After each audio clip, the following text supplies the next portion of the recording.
I yield 5 minutes to my distinguished colleague from the great state of New York, Representative Langworthy, for 5 minutes.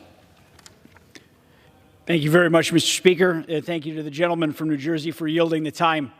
This month, the United States national debt hit a record $34 trillion.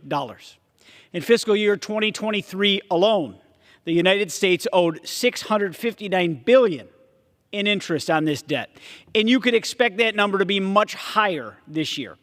These numbers should alarm every American and make it clear that Bidenomics is not working. But the American people, they already know this. The White House repeatedly has lied, publicly praising themselves for a healthy economy and taking credit for a meager post-pandemic numbers. The American people aren't buying this false narrative. Hardworking Americans are still struggling to pay their bills and balance their family budgets while the president and the Democrats in Washington continue the reckless spending. According to a recent Axios poll, 72% of Americans say that their grocery purchases are the top way that they feel inflation in their lives, closely followed by gas prices at 56%. They also found that 2/3 of Americans are worried that food prices will continue to climb.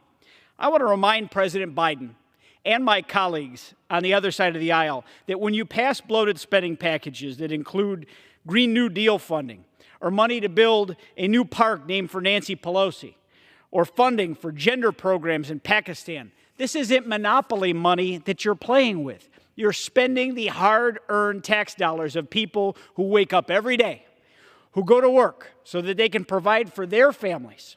Our children, our grandchildren, and our great-grandchildren will still be paying for this debt long after all of us are gone from this legislative body.